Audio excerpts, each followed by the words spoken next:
Hello dear students, welcome to GDC classes. दोस्तों, स्वागत है आपका इस लाइव डिस्कशन में जिसमें मैं आज आपके से बात करने जा रहा हूं जीडीसी वीकली टेस्ट, जो कि आपके सब्जेक्ट फार्मास्यूटिक्स का है।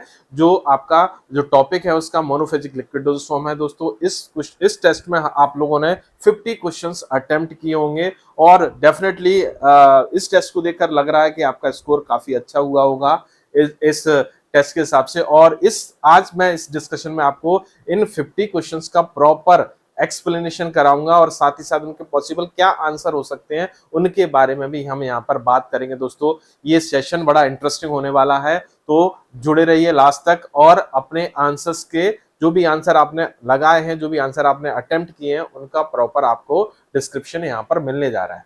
तो चलिए दोस्तों, शुरुआत करते हैं क्वेश्चन नंबर फर्स्ट से। तो चूज द करेक्ट स्टेटमेंट। तो यहाँ पर स्टेटमेंट फर्स्ट है, स्टेटमेंट फर्स्ट और स्टेटमेंट सेकंड, स्टेटमेंट थर्ड, तीन स्टेटमेंट यहां पर दिए गए हैं। इन तीनों स्टेटमेंट को हमें केयरफुली पढ़ना है, देखना है और फिर उसके हिसाब से हमें आंसर्स देखना है। चलिए, तो दोस्तों यहां पर सबसे पहले देखें स्टेटमेंट फर्स्ट क्या कहता है। स्टेटमेंट फर्स्ट कह रहा है dimethyl acetamide has been used as a co-solvent in the parental product. जी हाँ, डाइमिथाइल एसिटामाइड जो है क्या as a co solvent parental product में यूज करते हैं। को सॉल्वेंट मतलब ऐसा कह सकते हैं कि ऐसा आपका सॉल्वेंट जो कि आपकी ड्रग की एक्वस सॉल्युबिलिटी को इंक्रीज कर सकता है, उसको हम को सॉल्वेंट के नाम से जानते हैं। डेफिनेटली डाइमिथाइल एसिटामाइड को सॉल्वेंट है और ये आपके पेरेंटल प्रोडक्ट्स में मोनोफेजिक लिक्विड डोसेज फॉर्म बनाने के लिए, को सॉल्वेंसी कंसेप्ट को प्रमोट करने के लिए या को सॉल्वेंसी कंसेप्ट को लेने के लिए हम एज अ को सॉल्वेंट हम यूज करते हैं किसको, आपके डाइमिथाइल एसिटामाइड के। तो स्टेटमेंट फर्स्ट तो करेक्ट है। स्टेटमेंट सेकंड क्या कहता है कि dimethyl acetamide in oral liquid is seriously limited owing to irritation. Statement third क्या कह रहा है, dimethyl acetamide in oral liquid is seriously limited owing to the difficulty of masking the objectionable odour and taste. तो दोस्तों ये बात तो तय है कि डाइमिथाइल एसिटामाइड को हम ओरल लिक्विड्स या ओरल डोजेस फॉर्म में यूज नहीं करते, केवल पेरेंटल में यूज करते हैं। लेकिन यूज ना करने का कारण क्या है उस पर हम गौर करते हैं। तो डाइमिथाइल एसिटामाइड का किसी टाइप का इरिटेटिव इफेक्ट नहीं होता। डाइमिथाइल एसिटामाइड जो होता है इसका जो ऑर्डर और जो टेस्ट है वो ऑब्जेक्शनेबल होता है, अच्छा नहीं होता, अनएक्सेप्टेबल होता है। तो स्टेटमेंट थर्ड करेक्ट हो जाएगा। तो फर्स्ट और थर्ड एकदम से करेक्ट है, फर्स्ट और थर्ड एकदम से करेक्ट है, लेकिन सेकंड जो है वो इनकरेक्ट है। बात सही है, आधी बात सही है लेकिन आधी बात गलत है, तो पूरा स्टेटमेंट करेक्ट नहीं है। तो क्या हो जाएगा दोस्तों, यहां पर statement first and third are correct and second is false. Answer हो जाएगा दोस्तों यहां पर C. C is the right answer of this question. Statement first second is false but first and second are true. C is the right answer. Okay, चलिए, तो आप देख सकते हैं यहाँ पर पॉसिबल डिस्क्रिप्शन आपको सामने है कि ये पेरेंटल प्रोडक्ट्स में यूज किया जाता है एज अ को सॉल्वेंट और इसका जो टेस्ट और ऑर्डर है अनप्लीजेंट होता है, इसके कारण हम इसको यूज करने से अवॉइड करते हैं। आप इसको हमारी जो थ्योरी एंड प्रैक्टिस बुक है जो लैकमैन, उसके 4th एडिशन में आप इसको पेज नंबर 631 पर आप इसको देख सकते हैं। चलिए दोस्तों, कुछ नेक्स्ट क्वेश्चन पर आते हैं। Given below the two statement, one is labeled as a assertion and other is labeled as a reason are। तो इस टाइप के क्वेश्चन दोस्तों आते हैं और रीजन और असर्शन को हमें ध्यान से पढ़ना है, क्योंकि यहाँ पर हमें दोनों स्टेटमेंट को एकदम से करेक्ट इंफॉर्मेशन होनी चाहिए, तभी हम आंसर कर पाएंगे। तो assertion A, Wolfson and Banker have reported significant increase of the barbiturate solubility। दो साइंटिस्ट थे, इन्होंने रिपोर्ट किया था कि बार्बिट्यूरेट्स जो कि पुअरली वाटर सॉल्युबल होते हैं, इनकी सॉल्युबिलिटी को हम इनहांस कर सकते हैं। ये असर्शन बिल्कुल करेक्ट है, बिल्कुल कर सकते हैं जी। रीजन क्या है, as a result of solubilization with poly N vinyl 5 methyl 2 oxazolidone. देखिए, सॉल्युबिलिटी को एनहांस करने की कई तरह की मेथड होती है, इनमें 4 मेथड मैन होती है। को सॉल्वेंसी होती है, आपने सुना होगा को सॉल्वेंसी के बारे में। एक आपका माइसेलर सॉल्युबलाइजेशन होता है दोस्तों, एक हाइड्रोट्रॉफी होती है और एक कॉम्प्लेक्सेशन होता है। तो दोस्तों मैं आपको बताना चाहूंगा यहाँ पर, ये जो यहाँ पर है सॉल्युबलाइजेशन, ये किसके बारे में बात हो रही है, माइसेलर सॉल्युबलाइजेशन। और माइसेलर सॉल्युबलाइजेशन के लिए रिस्पॉन्सिबल होता है सर्फेक्टेंट। सर्फेक्टेंट के अलावा और कोई भी सब्सटेंस माइसेलर सॉल्युबलाइजेशन शो नहीं करता। केवल और केवल सर्फेक्टेंट शो कर सकता है माइसेलर सॉल्युबलाइजेशन।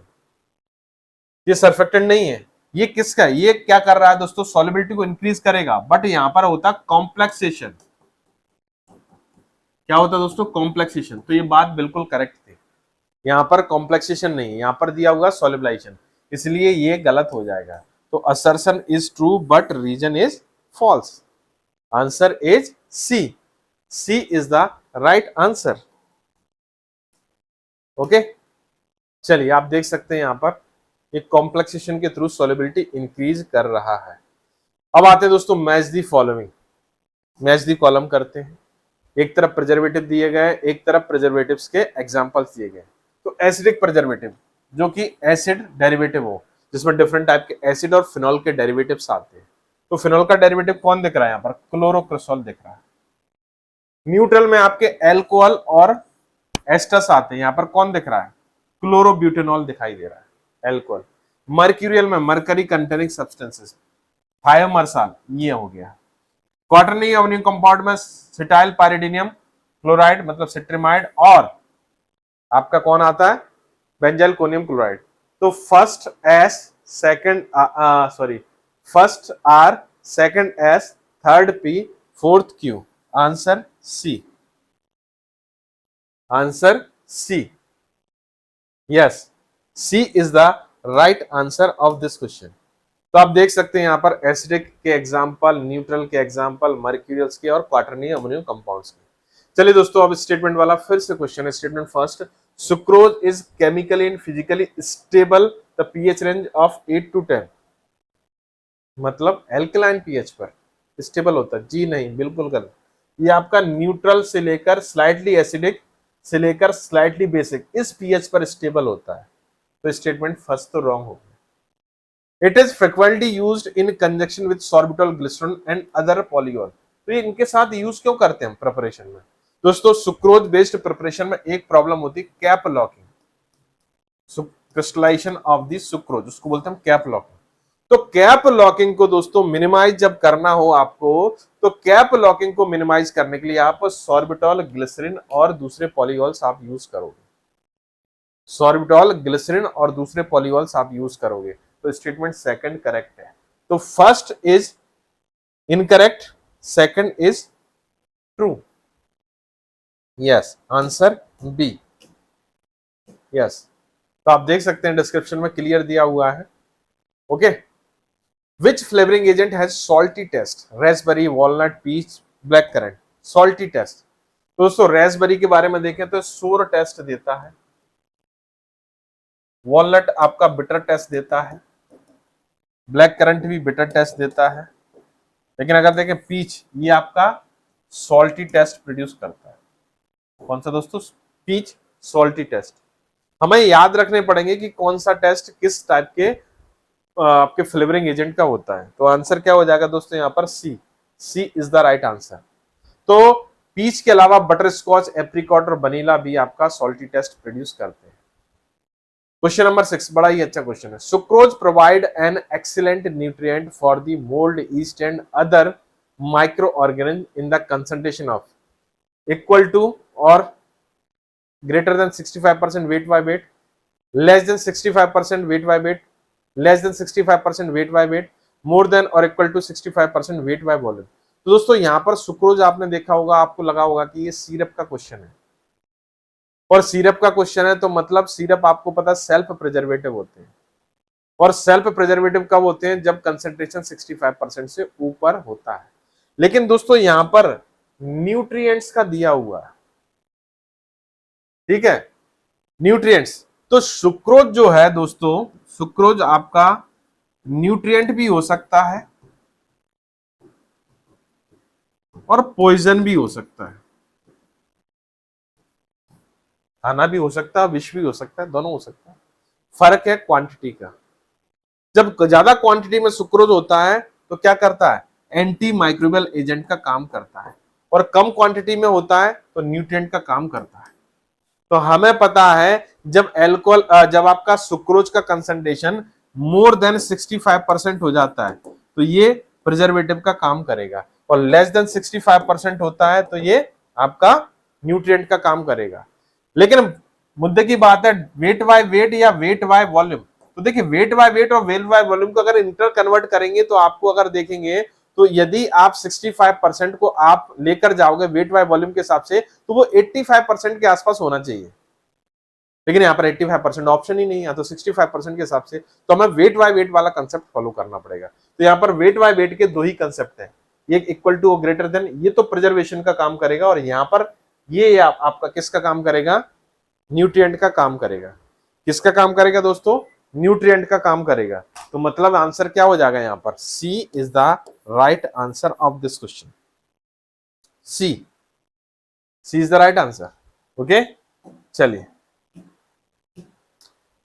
तो यहां पर आप देख सकते हैं ये आपका एक सुक्रोज आप देख सकते हैं, सुक्रोज है जो आपका वाटर की प्रेजेंस में इस तरीके से इनवर्ट शुगर में कन्वर्ट हो सकती है।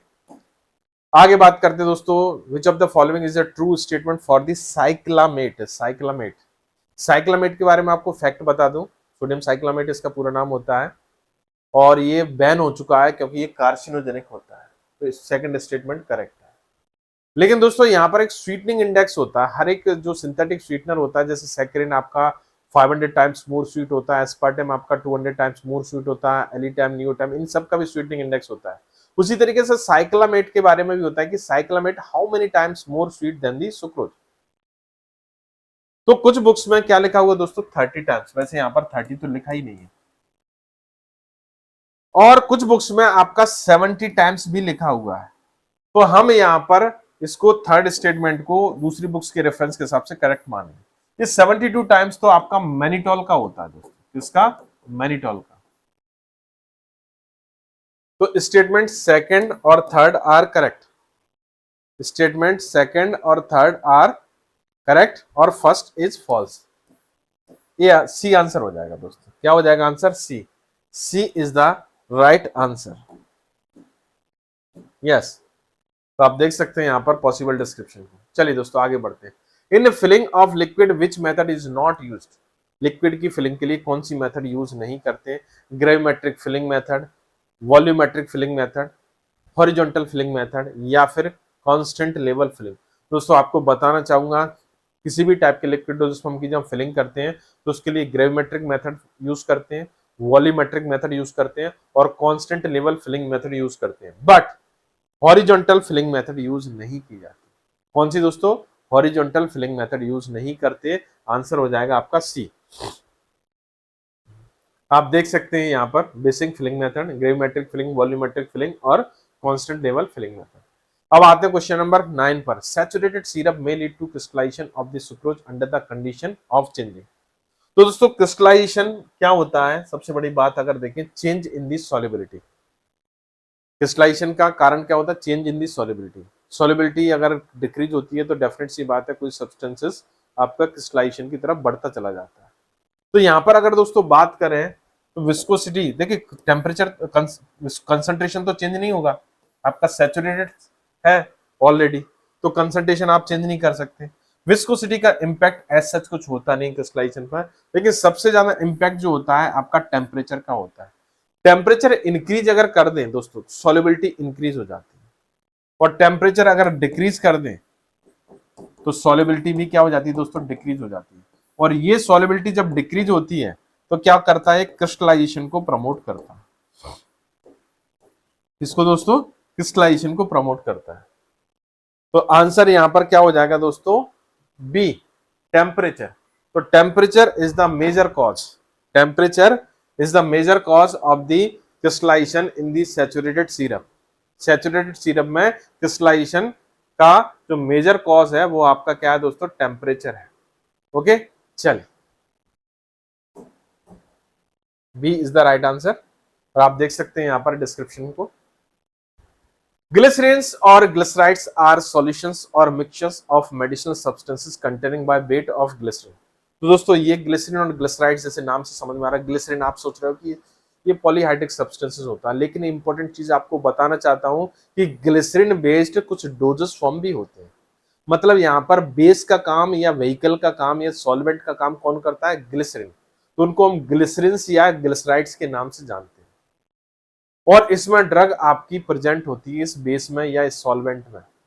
और यहाँ पर दोस्तों ध्यान रहे, यहाँ पर जो ग्लिसरीन का जो कंपोनेंट होता है वो कितना होना चाहिए, not more than 20%, not more than 50%, not less than 50%, not more than 66%। तो दोस्तों आपको बताना चाहूंगा कि ग्लिसराइड्स के प्रॉपर परफॉर्मेंस के लिए, ग्लिसराइड डोसेज फॉर्म को प्रॉपर मैन्युफैक्चरिंग करने के लिए आपने जो कंपोजिशन रखना पड़ेगा किसका, ग्लिसरीन का, नॉट लेस देन 50%। 50% से कम नहीं होना चाहिए एनी हाउ, किसी भी कंडीशन में, किसी भी सूरत में ग्लिसरीन का जो प्रोपोर्शन है 50% से कम नहीं होना चाहिए।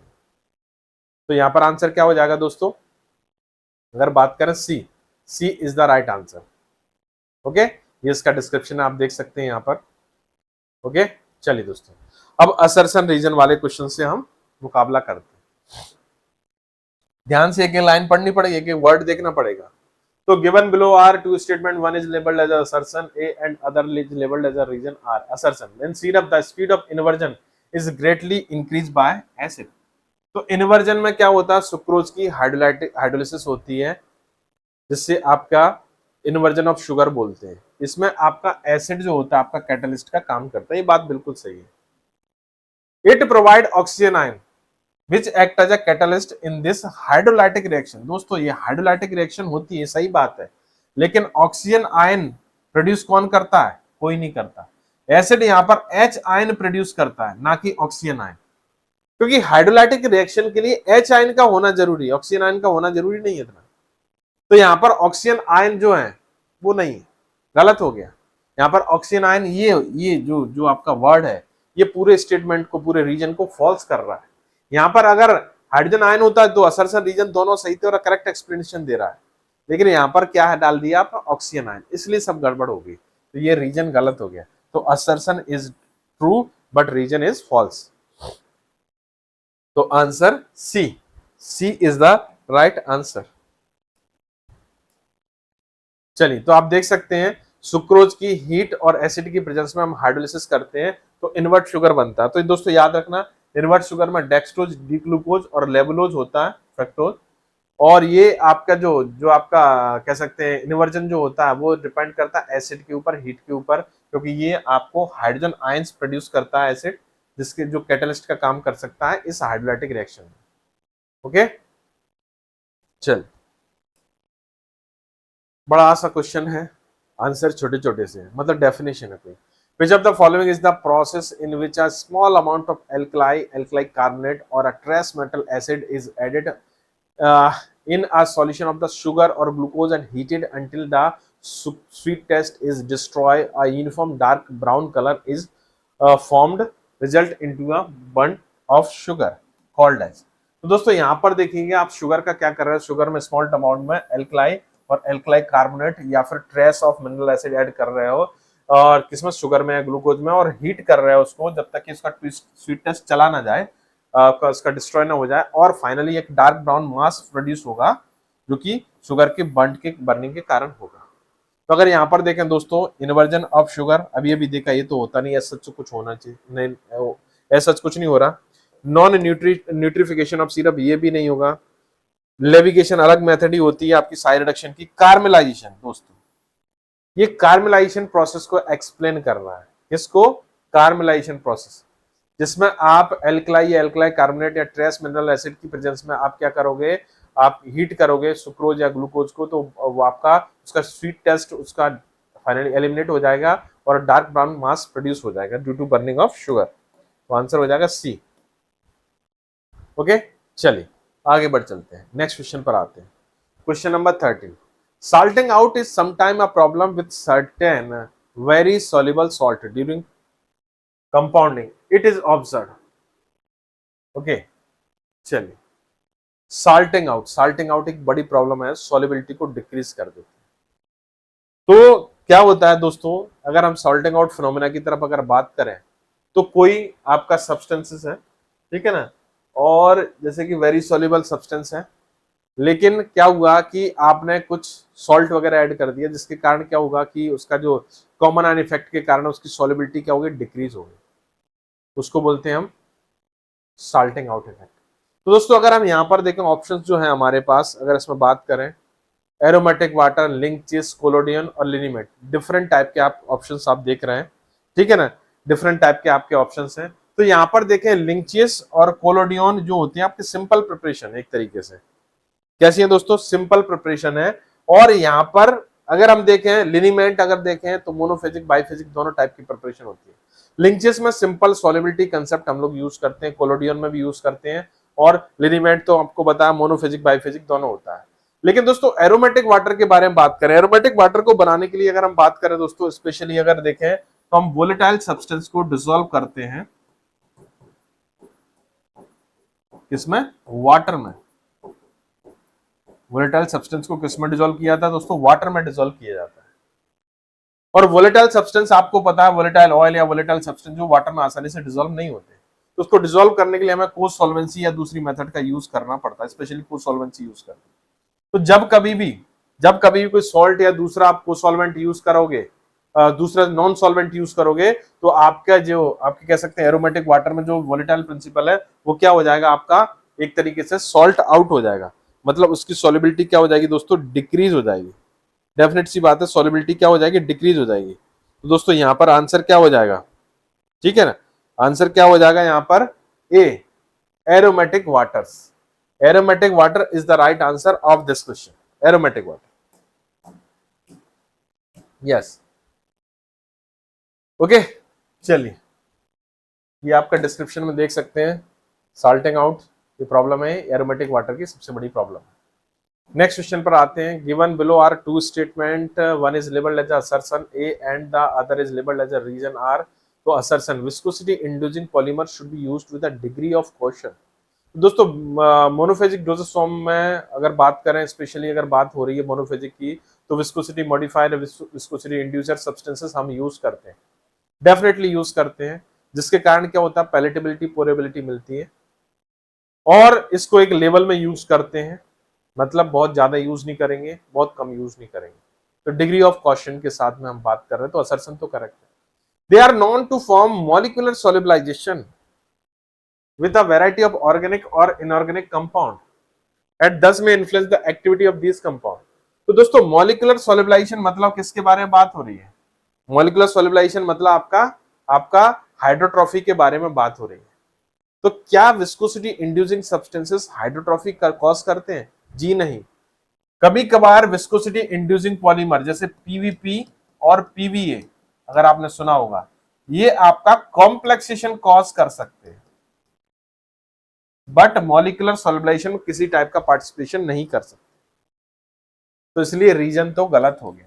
तो assertion is true but reason is false, answer C.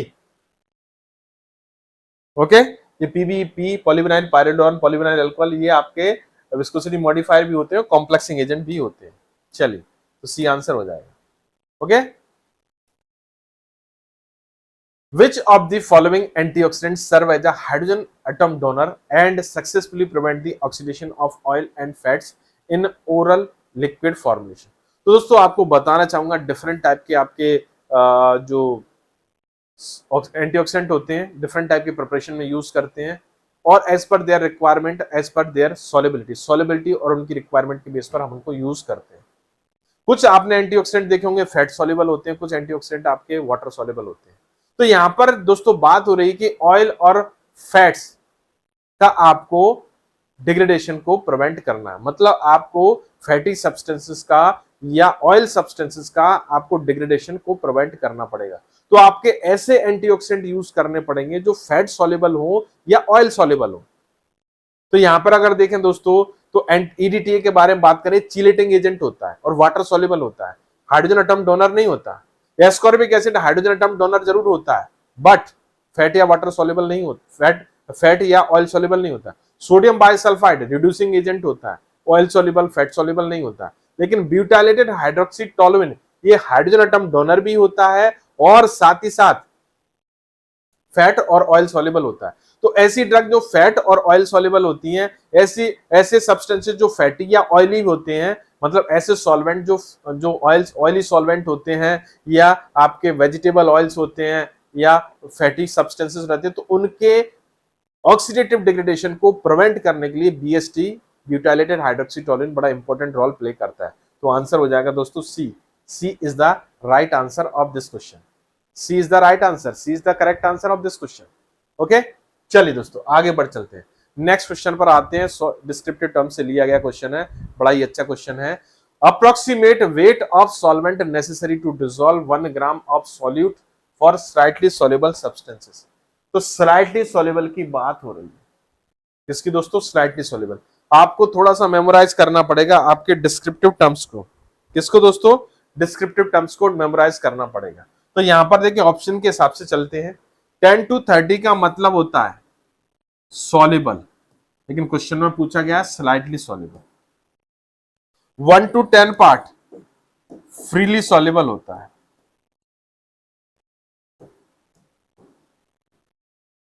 More than 10,000 part practically insoluble होता है।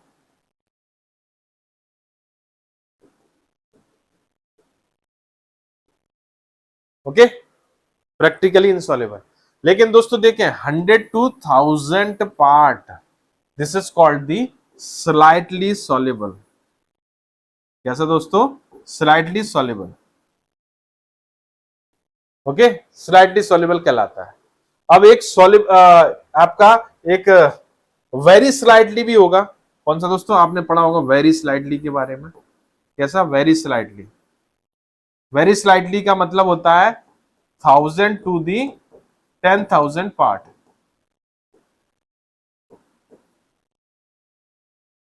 एक वेरी सॉल्युबल भी होगा। कौन सा दोस्तों? Very soluble.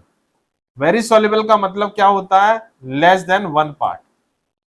तो इस तरीके के डिस्क्रिप्टिव टर्म्स होते हैं, हमें याद रखने हैं। इस तरह के क्वेश्चंस आ जाते हैं, एग्जाम में पूछे जाते हैं, तो हमें इनके बारे में याद रखना है दोस्तों। बड़े इंपॉर्टेंट टर्म्स रहते हैं और इनके बेस पर आपके क्वेश्चंस आपको बनेंगे। चलिए दोस्तों आगे बढ़ चलते हैं। आंसर है बी, आप देख सकते हैं डिस्क्रिप्शन। अब आगे आते हैं क्वेश्चन नंबर 17 पर। A process by which solubility of poorly water soluble drug is increased by the addition of Birch and Mirch। Birch, ठीक है ना? Birch and Mirch, Bridge and Bridge and Mirch, Bridge and Mirch। ये दोस्तों सबसे पहले हमें देखना पड़ेगा ब्रिज और मिर्च क्या होते हैं। दोस्तों ये दोनों के दोनों क्या होते हैं दोस्तों? ये आपके सर्फेक्टेंट होते हैं। क्या होते हैं? सर्फेक्टेंट। और इनका HLB जो होता है, HLB स्केल की बात करें तो मोर देन 15 होती है। और जिनका HLB, ऐसे सर्फेक्टेंट जिनका HLB मोर देन 15 होता है, ये सोलिबलाइजिंग एजेंट माइसेलर सोलिबलाइजेशन का काम करते हैं।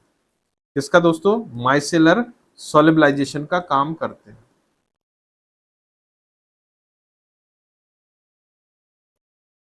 ठीक, अब काफी हद तक आंसर क्लियर हो गया। हाइड्रोट्रॉपी में हाइड्रोट्रोपिक एजेंट यूज करते हैं और ब्रिज और मिर्च हाइड्रोट्रोपिक एजेंट नहीं होते, तो ये गलत है।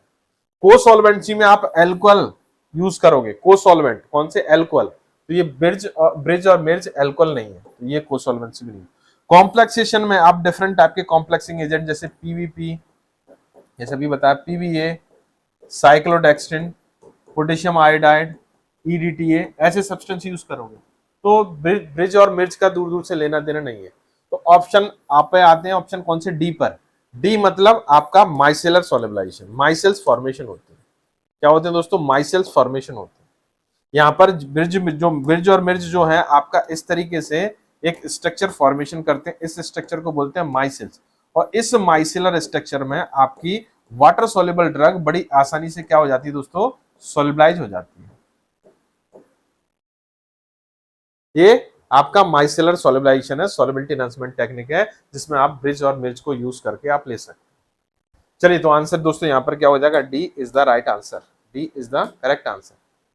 तो आप देख सकते हैं यहाँ डिफरेंट टाइप के फिनोमेना है, डिफरेंट टाइप के सब्सटेंसेस हैं जो सोलिबिलिटी एनहांसमेंट में पार्टिसिपेट करते हैं। चलिए दोस्तों क्वेश्चन नंबर 18 पर आते हैं। क्वेश्चन नंबर 18 क्या आता है? Which of the following statement about liniment is true. Liniment के बारे में क्या स्टेटमेंट करेक्ट है?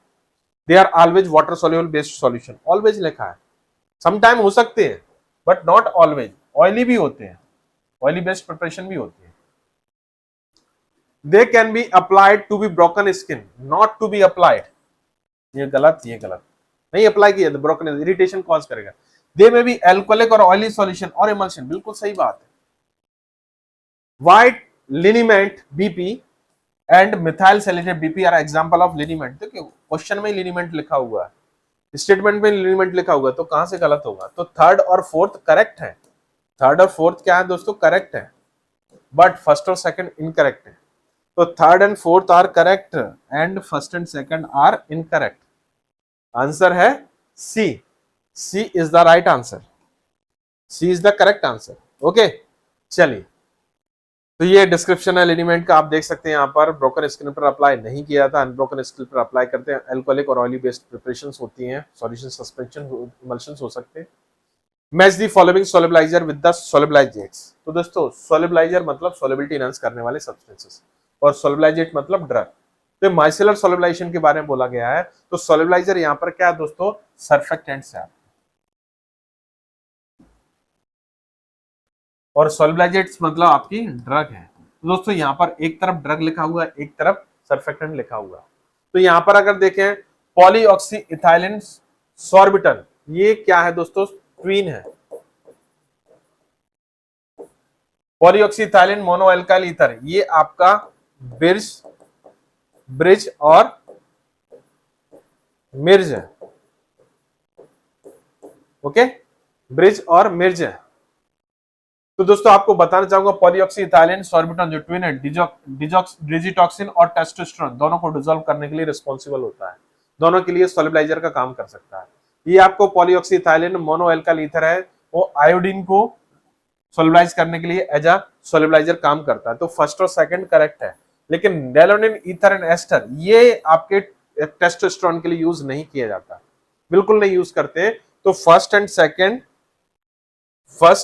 सेकंड कहां है? Third is no no no, third is incorrect, first and second are correct. B answer, B is the right answer. First and second correct है, ये दोनों करेक्ट है, लेकिन ये करेक्ट नहीं है। ओके, चलिए, तो आंसर है बी, आप देख सकते हैं। और यहां पर देख सकते हैं polyoxy ethylene sorbitol digitoxin testosterone. तो दोस्तों आप यहां पर देख सकते हैं पॉलीऑक्सी इथाइलिन सॉर्बिटॉल, जिसको हम ट्वीन के नाम से जानते हैं, इन ड्रग्स की सॉल्युबिलिटी के लिए हम यूज करते हैं। Polyoxy ethylene mono alkyl ether, Brij और मिर्ज जो है आपके आयोडीन और क्लोरोजाइलिनॉल के लिए यूज कर सकते हैं। सुक्रोज मोनोएस्टर है जो आपके vitamin A D fat soluble जो विटामिन है उनके लिए आप यूज करते हो। लेरोनिन ईथर और एस्टर है आपके एसेंशियल ऑयल और हेक्साक्लोरोफेन विटामिन ए पामिटेट और वोलेटाइल ऑयल के लिए यूज करते हैं। तो दोस्तों एक चीज आपको याद रखनी है, ध्यान रखना है कि ये आपके डिफरेंट टाइप के सोल्युबलाइजर हैं, यहां से क्वेश्चन आ सकता है, इसलिए आपको केयरफुली इन क्वेश्चंस को, इन कंसेप्ट को याद रखना है कि किस ड्रग के सोल्युबलाइजेशन के लिए क्या आप कौन सा सोल्युबलाइजर आप यूज कर रहे हैं। चलिए आगे बढ़ते हैं। Monophasic liquid dosage forms instilled into the body cavity, body cavity में कौन सा यूज कर रहे हैं? एक्सेप्ट, जोड़ दिया इसमें पीछे से एक्सेप्ट। तो कौन सा बॉडी कैविटी में यूज नहीं करते? तो सबसे पहले हम वो ढूंढ लें जो बॉडी कैविटी में यूज करते हैं। डाउचेज यूज किए जाते हैं दोस्तों, आपको पता है डाउचेज आपके वेजाइनल बॉडी कैविटी में, आपके नेजल बॉडी कैविटी में, फेरेंजियल बॉडी कैविटी में, ईयर बॉडी कैविटी में यूज करते हैं डाउचेस। इनेमा जो होता है आपके रेक्टल बॉडी कैविटी में यूज किए जाते हैं दोस्तों। ईयर ड्रॉप आपके ईयर बॉडी कैविटी में यूज कर रहे हैं। तो दोस्तों यहाँ पर बी सी डी ये तो यूज किए जा रहे हैं, सभी कैसे हैं आपके बॉडी कैविटी वाले डोजेस फॉर्म है, लेकिन कोलोडियन ये आपका टॉपिकल यूज किया जाता है। कैसे दोस्तों? टॉपिकल, स्किन के ऊपर अप्लाई करते हैं। इसमें पायरोजालिन या नाइट्रोसेलुलोज होता है, इसमें इथाइल ईथर प्लस एल्कोहल का हम कॉम्बिनेशन देते हैं, इसमें नाइट्रोसेलुलोज डिसॉल्व करते हैं पायरोजाइलिन, और साथ ही साथ ड्रग होती है। तो इसको जब स्किन के ऊपर अप्लाई करते हैं तो पायरोजाइलिन की एक लेयर बनती है, उसमें ड्रग मौजूद रहती है जो कि इफेक्टिवली वर्क करते हैं, थेरेप्यूटिक इफेक्ट प्रोवाइड करती है। तो आंसर दोस्तों यहाँ पर इस क्वेश्चन का आंसर हो जाएगा आपका A, collodion. A is the right answer.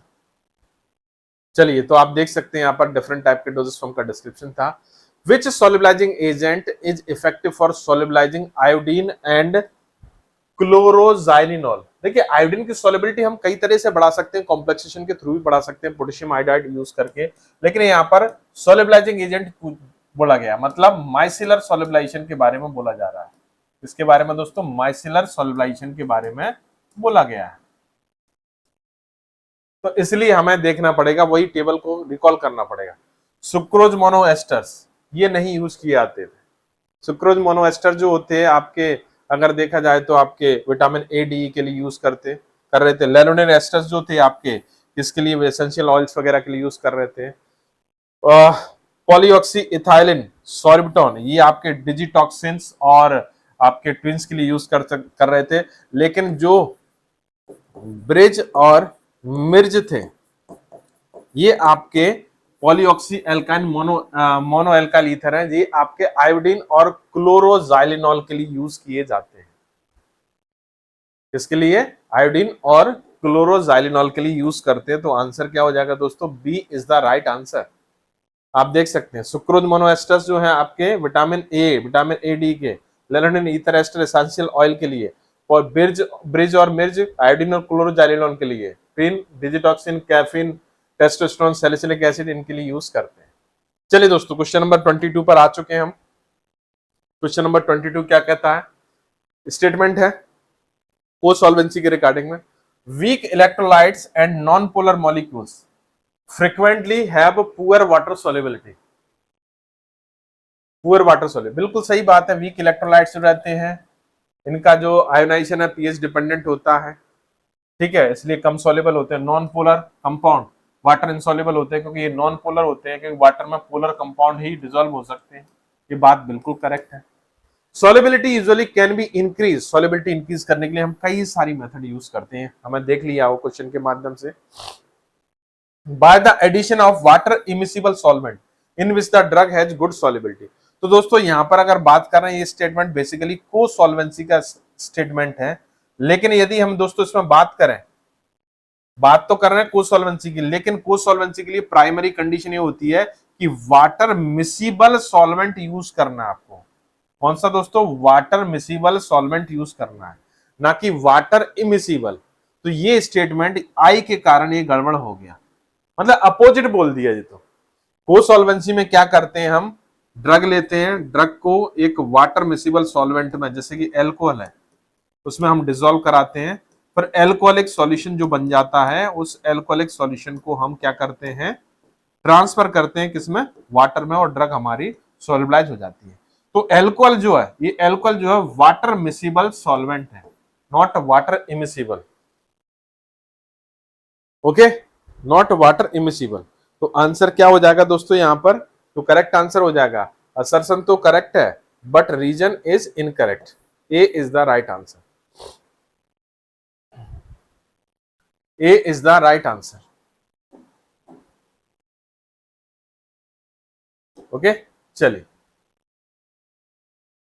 Okay आगे बढ़ते हैं। ड्रग और उसके solubility enhancer substances as a hydrotropic agent दिए गए। Okay, these are the hydrotropic agent. कौन से एजेंट है दोस्तों, हाइड्रोट्रोपिक एजेंट है। और ये हाइड्रोट्रोपिक एजेंट क्या कर रहे हैं, ड्रग की solubility को इंक्रीज करेंगे। अब ये कैसे करते हैं आपको पता है, मॉलिक्यूलर एक कॉम्प्लेक्स बनाते हैं, एक कह सकते हैं मॉलिक्यूलर अडक्ट बनाते हैं, जिसके कारण ये आपका सॉल्युबलाइजेशन क्रिएट हो जाता है। तो यहाँ पर डिफरेंट टाइप की ड्रग्स हैं और ये इनके आपके सॉल्युबलाइजिंग एजेंट है, जिनको हम हाइड्रोट्रोपिक एजेंट बोल रहे हैं। तो ड्रग्स अगर देखें, कैफीन है, तो कैफीन को अगर सॉल्युबलाइज करना हो तो सोडियम बेंजोएट यूज करना पड़ेगा। राइबोफ्लेविन को सॉल्युबलाइज करना है तो निकोटिनामाइड या फिर यूरिया यूज करना पड़ेगा। प्रोजेस्टेरोन को सॉल्युबलाइज करना है दोस्तों तो निकोटिनामाइड यूज करेंगे। वहीं थियोफिलिन को सॉल्युबलाइज करने के लिए हम सोडियम ग्लिसरीन यूज करेंगे। तो first R, second S, third P, fourth Q, मतलब आंसर सी। आंसर क्या हो जाएगा दोस्तों, सी। तो C is the right answer of this question, C is the right answer. Okay, चलिए, तो आप देख सकते हैं डिफरेंट टाइप की ड्रग्स हैं और उनके हाइड्रोट्रोपिक एजेंट है जिनकी सॉल्युबिलिटी को एनहांस कर रहे हैं। अब नेक्स्ट क्वेश्चन पर आते हैं, question number 24, the Hildebrand solubility parameter equation used to estimate. तो यहां पर देखिए ऑप्शन क्वेश्चन में दिया हुआ है क्वेश्चन में क्या दिया हुआ है, सॉल्युबिलिटी पैरामीटर। तो किसके बारे में बात हो रही होगी, सॉल्युबिलिटी के बारे में। मेल्टिंग पॉइंट के बारे में बिल्कुल बात नहीं होगी, डेंसिटी के बारे में, पीएच के बारे में। यहां पर होगा solubility of a solute in a solvent. The solubility of a solute in a solvent. B is the right answer. B is the right answer. B is the correct answer. The solubility of a solute in a solvent. B is the right answer. Okay? चलिए, तो यहाँ पर आप description में देख सकते हैं, Edelbrand and Scott have developed the equation that yield the thermodynamic measure of the cohesive force that exists within a homogeneous substances. Okay? चलिए, the substance used to designate the increase in the solubility in water of various substances due to presence of large amount of the additive. देखिए, presence of large amount of additive, ये keyword है। Water solubility को हम enhance करते हैं, लेकिन कोई additive use करके लार्ज क्वांटिटी, वो कौन सी मेथड है, वो कौन सी मेथड है? तो दोस्तों यहां पर देखें, हाइड्रोट्रॉफी, कॉम्प्लेक्सेशन, सॉल्युबलाइजेशन, को सॉल्वेंसी। तो कॉम्प्लेक्सेशन में हम कॉम्प्लेक्सिंग एजेंट यूज करते हैं, ठीक है ना, और ये लार्ज अमाउंट में नहीं होता, पीवीपी, पीवीए, ठीक है, साइक्लोडेक्सिन, पोटेशियम आयोडाइड, ईडीटी, ये लार्ज अमाउंट में नहीं होते, ट्रेस अमाउंट में ही होते हैं, बहुत ज्यादा क्वांटिटी नहीं होती, ये होगा नहीं। सॉल्युबलाइजेशन में आप क्या करते हो दोस्तों, सॉल्युबलाइजिंग एजेंट यूज करते हो। सॉल्युबलाइजिंग एजेंट के तौर पर अगर बात करें तो हम सर्फेक्टेंट यूज कर रहे हैं, और सर्फेक्टेंट में हमने देखा क्वीन और ब्रिज मिर्ज यूज कर रहे थे, तो ये भी नहीं होगा। को सॉल्वेंसी में हम वाटर मिसिबल सॉल्वेंट यूज करते हैं, जैसे कि एल्कोहल। कौन सा दोस्तों, एल्कोहल यूज किया जाता है। ओके, ये भी नहीं होगा। This is the definition of hydrotropy. Hydrotropy वह प्रोसेस होती है जिसमें क्या होता है कि लार्ज अमाउंट में हम एक एडिटिव यूज करते हैं, जो कि एक मॉलिक्यूलर अडक्ट बना लेता है, किसके साथ में, ड्रग और ड्रग प्लस हाइड्रोट्रॉपिक एजेंट। और ये हाइड्रोट्रॉपिक एजेंट ये मॉलिक्यूलर अडक्ट टाइप का बन गया है, और इसके कारण से ड्रग की सॉल्युबिलिटी क्या होगी दोस्तों, इंक्रीज हो जाएगी। ड्रग की सॉल्युबिलिटी क्या हो जाएगी दोस्तों, इंक्रीज हो जाएगी। तो आंसर क्या हो जाएगा, ए, सॉरी, हाइड्रोट्रॉफी। तो आप देख सकते हैं डिस्क्रिप्शन में, हाइड्रोट्रॉफी, को सॉल्वेंसी, पीएच मॉडिफिकेशन, कई तरह की मेथड होती हैं जिसके थ्रू हम सॉल्युबिलिटी को एनहांस कर सकते हैं। 8 to 9 मेथड होती हैं जो कि सॉल्युबिलिटी एनहांसमेंट के काम आती है। चलिए, cyclodextrin which constant 7th D glucopyranosyl unit respective arrange in a ring. चलिए, तो यहाँ पर साइक्लोडेक्सिन के बारे में देखते हैं। साइक्लोडेक्सिन एक सब्सटेंस होता है, इंक्लूजन कॉम्प्लेक्स फॉर्मेशन का काम करता है, कॉम्प्लेक्सिंग एजेंट होता है, और 3 टाइप का होता है, अल्फा, बीटा और गामा, डेल्टा नहीं होता। इनमें डिफरेंस क्या होता है, ग्लूको पायरेनोसिल यूनिट का। तो अल्फा में 6 होती है, बीटा में 7 होती है, और गामा में 8 होती है। इसमें 7 पूछा गया है। क्या पूछा गया दोस्तों, 7। तो आंसर क्या हो जाएगा, B. B is the right answer of this question, 7। चलिए, ओके, देख सकते हैं आप, ये टोरस शेप्ड ओलिगोसैकेराइड होता है, ग्लूकोज का एक तरीके से कंपाउंड होता है, पॉलीमर होता है, और ड्रग की सॉल्युबिलिटी के लिए हम इसको यूज करते हैं। अब आते हैं क्वेश्चन नंबर 27 पर दोस्तों। Lugol solution is prepared by which of the following method. Lugol solution को प्रिपेयर करने के लिए हम कौन कौन सी मेथड यूज करते हैं? Simple solution method, solution by chemical reaction method, solution by extraction method, या ऑल ऑफ दिस। दोस्तों लुगोल सॉल्यूशन जो होता है दोस्तों, सिंपल सॉल्यूशन मेथड से बनाया जाता है। किससे बनाया जाता है? सिंपल सॉल्यूशन मेथड से बनाया जाता है। किसी टाइप की केमिकल रिएक्शन या सॉल्यूशन बाय एक्सट्रैक्शन मेथड से प्रिपेयर नहीं किया जाता। ये आपको याद रखना है दोस्तों। तो आंसर है ए, और ये इसका डिस्क्रिप्शन है। और आप देख सकते हैं सिंपल सॉल्यूशन मेथड में क्या करते हैं, सॉल्यूट को सिंपली सॉल्वेंट में डिसॉल्व कर लेते हैं विद द सुटेबल मैकेनिज्म, और इस तरीके से लुगोल सॉल्यूशन आपका प्रिपेयर कर लिया जाता है। ओके, चलिए नेक्स्ट क्वेश्चन पर आते हैं। Question number 28। Enemas are also called. Enemas को किस नाम से जाना जाता है? एलिक्सर, सस्पेंशन, इमल्शंस, या फिर क्रिस्टल। एलिक्सर आपको पता है मोनोफेजिक लिक्विड डोजेज फॉर्म होता है, हाइड्रोअल्कोहलिक प्रिपरेशन होती है। अलग चीज होती है। सस्पेंशन बाइफेजिक सिस्टम होते हैं, इसमें ड्रग डिस्पर्स होती है आपके एक्सटर्नल फेज में। इमल्शन आपके बाइफेजिक सिस्टम होते हैं, ऑयल और वाटर से मिलकर बनते हैं।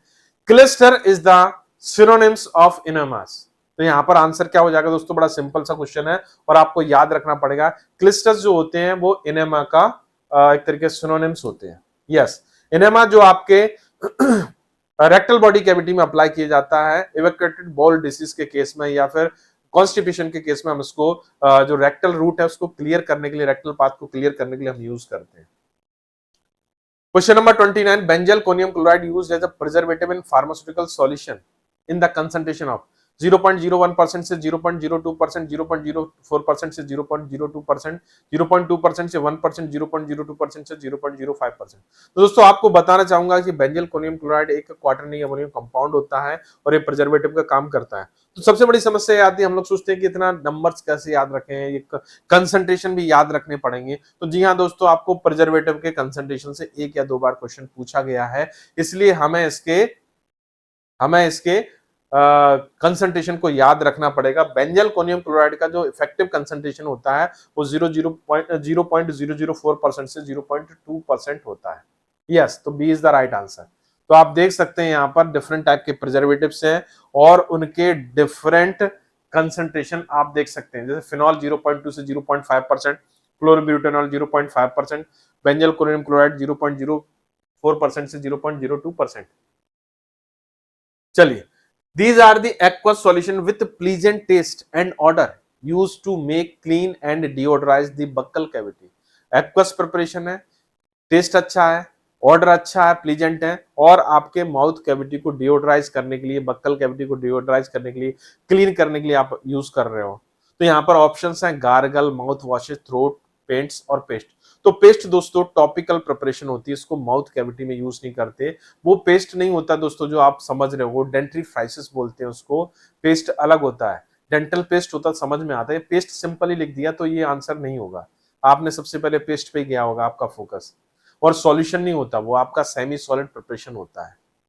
तो ये डी को हटा दीजिए। गार्गल और थ्रोट पेंट ये आपके आपके माउथ कैविटी में यूज करते हैं, आपके उसको ओरल कैविटी में यूज करते हैं, बट थ्रोट इन्फेक्शन के केस में या कोई प्रॉब्लम है आपके थ्रोट में या इस रीजन में, आपको जो आपके थ्रोट रीजन में जो कुछ प्रॉब्लम है तो उसको उसको ओवरकम करने के लिए, या उसको कह सकते हैं किसी डिजीज को या किसी प्रॉब्लम को ट्रीट करने के लिए हम इसको गार्गल और थ्रोट पेंट को यूज करते हैं। लेकिन अगर बात करें क्लीनिंग पर्पस के लिए, बात करें माउथ कैविटी के लिए, मतलब कॉस्मेटिक पर्पस के बारे में बात करें और साथ ही साथ एज वेल एज थेरेप्टिक पर्पस के बारे में बात करें, तो उसके लिए बेस्ट ऑप्शन जो है आपके पास वो है आपका माउथ वॉशेस। माउथ वॉशेस वह प्रिपरेशन होती है जो ना केवल आपको थेरेप्टिक इफेक्ट के लिए बल्कि कॉस्मेटिक इफेक्ट भी प्रोवाइड करती है। बी आंसर हो जाएगा।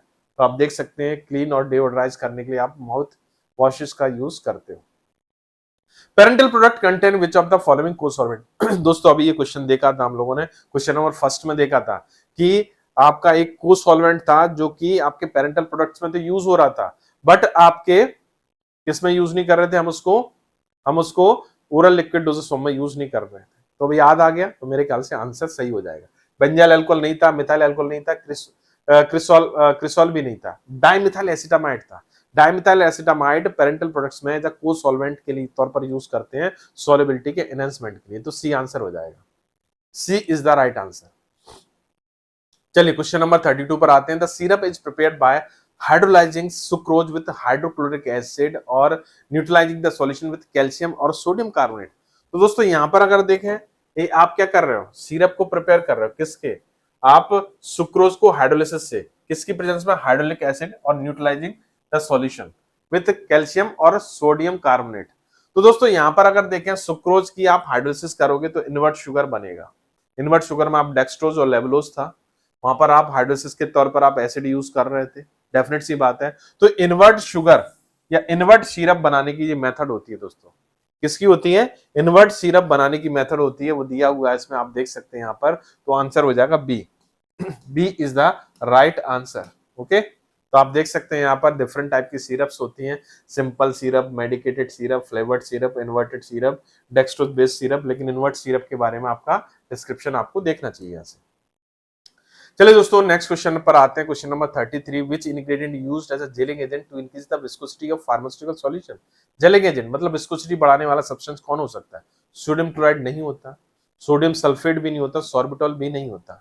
सॉर्बिटॉल कभी कभार थोड़ा बहुत विस्कोसिटी को इंक्रीज कर देता है, लेकिन अगर इफेक्टिव विस्कोसिटी को बढ़ाने वाला सब्सटेंस जो होता है वो आपके कौन कौन से होते हैं दोस्तों? गम्स होते हैं, नेचुरल गम्स,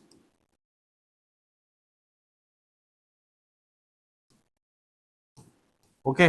कौन कौन से होते हैं दोस्तों? नेचुरल गम्स होते हैं, सेलुलोजिक डेरिवेटिव्स होते हैं,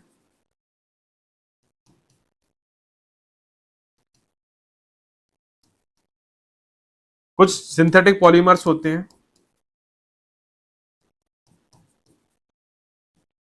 और कुछ दोस्तों होते हैं क्लेस।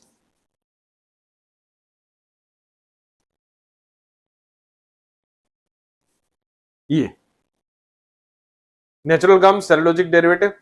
तो यहां पर सेलुलोजिक डेरिवेटिव में आप देख रहे हैं ये है आपका hydroxy propyl methyl cellulose, HPMC.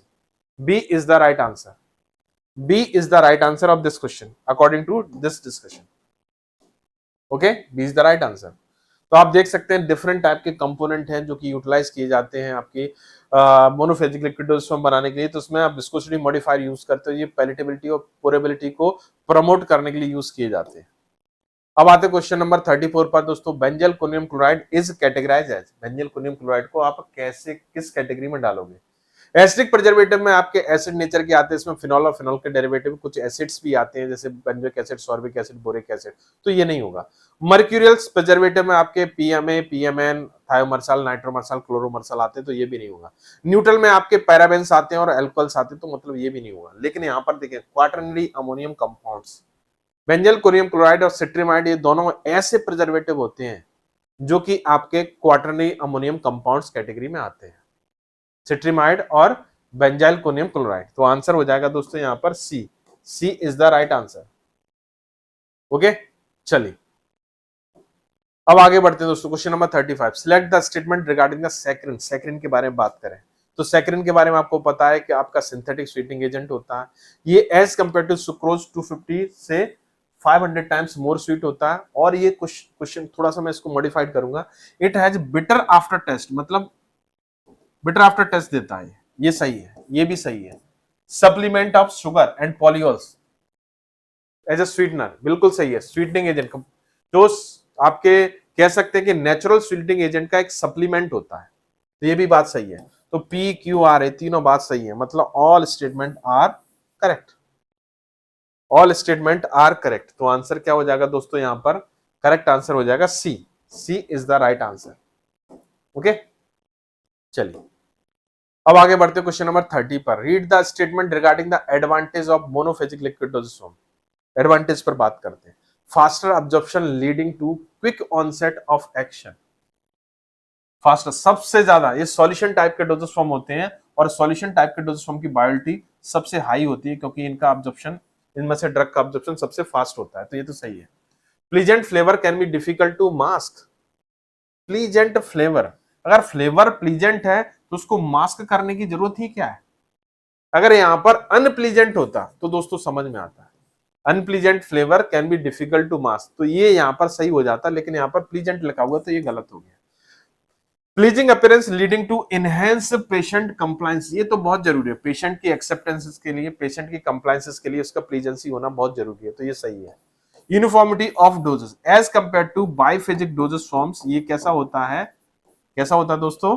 आपका इसमें डोजेस में यूनिफॉर्मिटी होती है, तो मतलब ये तो सही हो जाएगा। तो पी की पी आर और एस करेक्ट है, but S is sorry P R Q correct नहीं नहीं, ये नहीं होगा।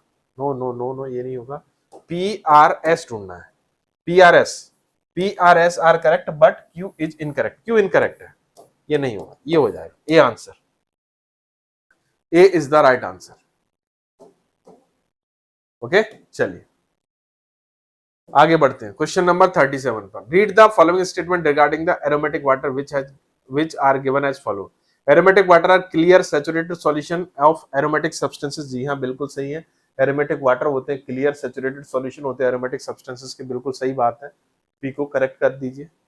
Peppermint water USP is the example of aromatic water, बिल्कुल पेपरमेंट ऑयल से पेपरमेंट वाटर बनाया जाता है, एक एरोमेटिक वाटर, ये भी सही है। Aromatic water normally prepared by the diluting या concentrated ethanolic solution of aromatic substance with water, ये को सॉल्वेंसी प्रिंसिपल का इशारा कर रहा है। तो ये आपके एरोमेटिक वाटर जो होते हैं को सॉल्वेंसी प्रिंसिपल से बनाए जाते हैं, तो ये भी सही हो जाएगा। Aromatic water should be made in small quantity and kept in air tight container, बिल्कुल सही बात है, लार्ज क्वांटिटी में नहीं बनाए जाते, स्मॉल क्वांटिटी में बनाए जाते हैं और एयर टाइट और लाइट रेजिस्टेंस कंटेनर में इनको प्लेस करते हैं, तो ये भी करेक्ट हो गया। तो ऑल PQRS आर करेक्ट, सभी के सभी सही है, तो आंसर हो जाएगा D, D is the right answer. Okay, चलिए अब आते हैं क्वेश्चन नंबर 38 पर। Read the statement regarding the preservatives which are given as follow। तो दोस्तों आपको बताना चाहूंगा यहाँ पर रिक्वायरमेंट होती है, तो रिक्वायरमेंट कभी भी मस्ट में नहीं होती, हालांकि इनमें लिखा हुआ मस्ट, मस्ट की जगह अगर हम यहाँ पर शुड लेकर चले तो ज्यादा बेटर रहेगा। शुड, मस्ट मतलब कंपल्सन है, अगर ये नहीं होगा तो हम फिर यूज ही नहीं कर सकते। जैसे आपके पेरेंटल प्रिपरेशंस होती है, अगर वो स्ट्राइल नहीं होती तो उनको आप एज अ पेरेंटल मानोगे नहीं, मस्ट बी स्ट्राइल। लेकिन यहां पर क्या होता है, जैसे फर्स्ट स्टेटमेंट है, it must be effective against broad spectrum, आपको बताना चाहूंगा कि कोई भी आपका प्रिजर्वेटिव ब्रॉड स्पेक्ट्रम नहीं होता, हम इसलिए इस कॉम्बिनेशन में यूज करते हैं। शुड बी मतलब होगा तो अच्छी बात है, नहीं होगा तो अच्छी बात है। It should be physically and chemically microbiologically stable, तो ये पी और क्यू दोनों करेक्ट है, फिजिकली और केमिकली माइक्रोबायोलॉजिकली स्टेबल होना चाहिए, नॉन टॉक्सिक होना चाहिए और साथ ही साथ नॉन सेंसिटाइजिंग होना चाहिए, क्योंकि यहां पर सेंसिटाइजिंग लिखा हुआ है, सेंसेशन कॉज करेगा मतलब इरिटेशन कॉज करेगा, ये नहीं होना चाहिए। तो आंसर यहां पर क्या होगा, PQRR correct, S is incorrect, B is the right answer. PQRR correct, S is incorrect, B is the right answer. But यहां पर सी लगा हुआ है, सी को सही मत मानिए, बी है as per the discussion. Okay, चलिए अब आते हैं regarding the pharmaceutical elixir which of the following statement is true. Preservative are required in all elixir formulation, सभी में रिक्वायर्ड नहीं होते प्रिजर्वेटिव, ठीक है।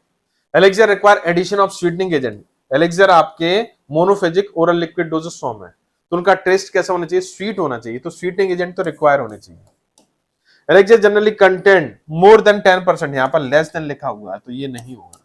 Colours are required for all elixir, not required, not mandatory, कभी कभार रिक्वायर्ड होते हैं, नॉट मैंडेटरी, तो B is the right answer, B is the right answer, A C D गलत आंसर है, yes B is the right answer.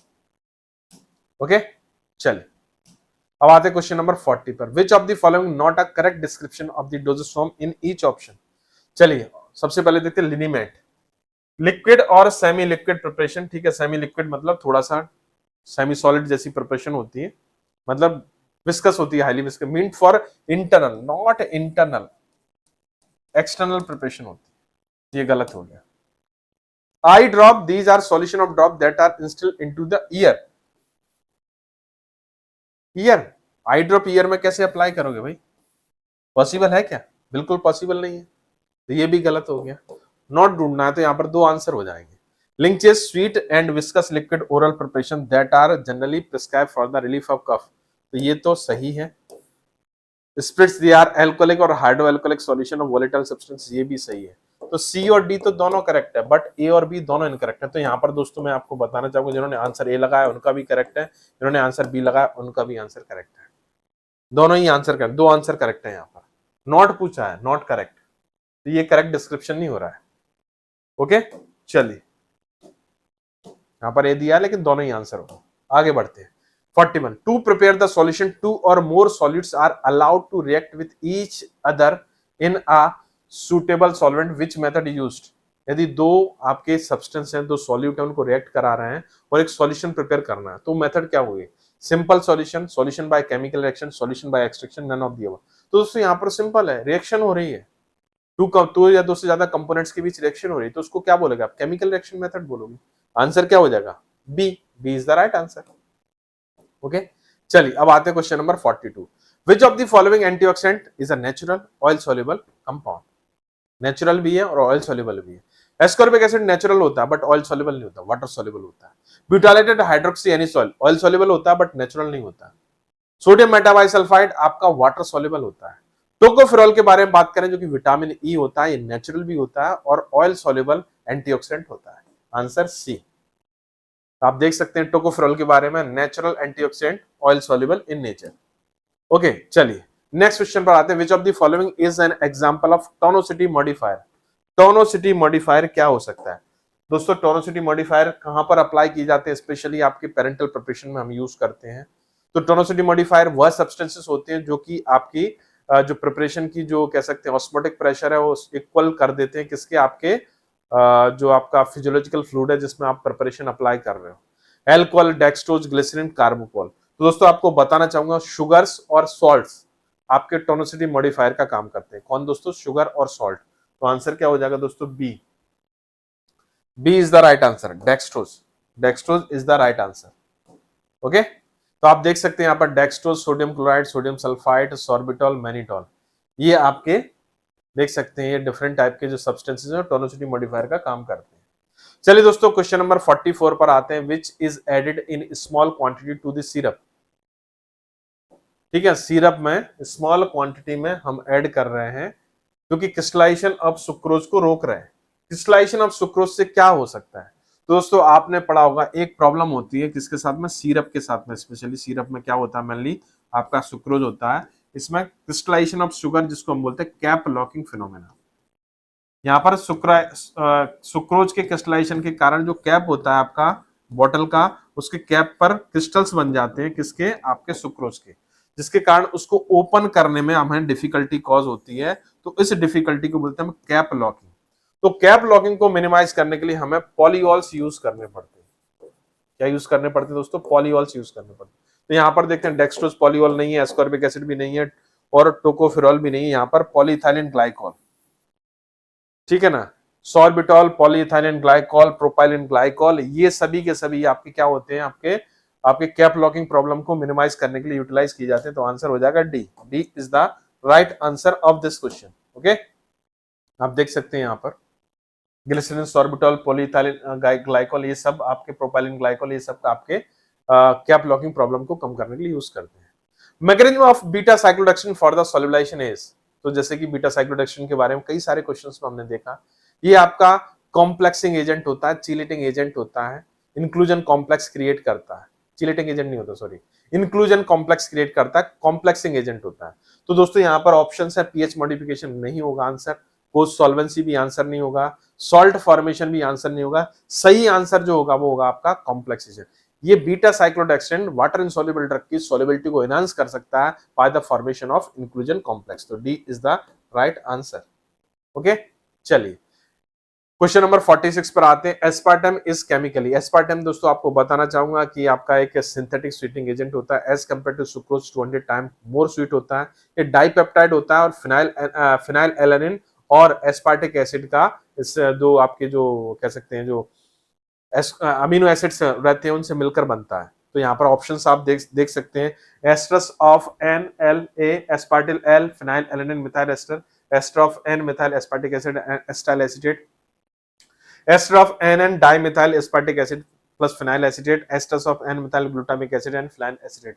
तो obvious सी बात है एस्टर है, मैंने अभी आपको बताया था एस्पार्टिक एसिड और फिनाइल एलानिन का। तो आंसर क्या हो जाएगा दोस्तों? यहाँ पर A is the right answer. Okay चलिए अब आगे बढ़ चलते हैं। Question number 47। Glutathione is a tripeptide which act as a. Glutathione tripeptide होता है, 3 अमीनो एसिड से मिलकर बनता है। किसका काम करता है? Antioxidant, chelating agent, surfactant, preservative. तो दोस्तों आपको बताना चाहूंगा ग्लूटाथियोन एक बहुत अच्छा एंटीऑक्सीडेंट सब्सटेंस होता है। क्या होता है? Antioxidant substances. तो आंसर ए हो जाएगा। तो आप देख सकते हैं नेचुरली अकरिंग ट्राइपेप्टाइड होता है, इलेक्ट्रॉन डोनेशन का काम करता है और फोटो ऑक्सीडेशन से आपके ड्रग को बचाता है। क्वेश्चन नंबर 48 पीक्यूआर स्टेटमेंट वाला बफर के बारे में देखें। Read the statement regarding the buffer which are given as below. It must be adequate capacity in the desire pH range. तो मस्ट यहां पर फिर से मैं बोलूंगा, डिजायर प्रॉपर्टी मतलब मस्ट नहीं, शुड होगा चलेगा। मस्ट में तो बहुत प्रॉब्लम होती है, शुड में चलता है। इसलिए हम कभी भी सिंगल बफर यूज नहीं, कभी बार बफर का कॉम्बिनेशन यूज करते हैं क्योंकि एक सिंगल बफरिंग एजेंट बहुत अच्छा एक बफर रेंज नहीं होती, एक लिमिटेड बफर रेंज होती है। तो यहाँ पर it should B adequate capacity in the desire pH range, ये बात बिल्कुल सही है। It should B biologically safe for the intended use, बिल्कुल बायोलॉजिकली सेफ होना चाहिए। कोई भी एक्सिपिएंट बायोलॉजिकली अनसेफ है तो उसको हम यूज नहीं करेंगे। It must be little or deleterious effect on the stability of the final product, मतलब ये और उसको खराब करेगा अपने प्रोडक्ट को, ये खराब करेगा तो यूज क्यों करना है, तो ये तो बिल्कुल गलत बात है। It should not permit acceptable flavouring and colouring of the product, it should not permit, अगर एक्सेप्टेबल फ्लेवर नहीं होगा, एक्सेप्टेबल कलर नहीं होगा, ठीक है, तो कैसे उसको आप, it should not permit acceptable, नहीं, कलरिंग, ये फ्लेवरिंग और कलरिंग से इसके क्या लेना देना है, तो ये स्टेटमेंट भी गलत है। और पी क्यू आर करेक्ट है, आर एन एस इनकरेक्ट है। इट शुड परमिट, नॉट भी नहीं है, कर चलता थोड़ा बहुत स्टेटमेंट को हम ऐसे देख लेते हैं। It should permit acceptable flavour, ठीक ठाक फ्लेवरिंग होनी चाहिए और कलर होना चाहिए, मतलब फाइनल प्रोडक्ट में मतलब क्या है कि कलर पर ज्यादा इंपैक्ट नहीं डाले और फ्लेवर को खराब ना करे आपकी प्रिपरेशन को, तो चलेगा।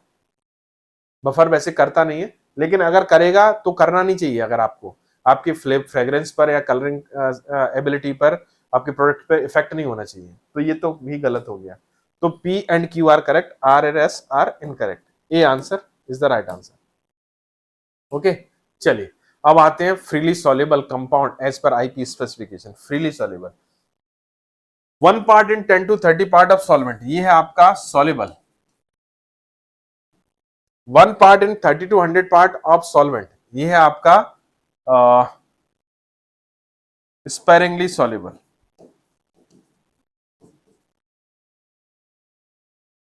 Sparingly soluble 1 part in 1000 to 10,000 part slightly soluble, ये स्लाइटली सॉल्युबल को बता रहा है।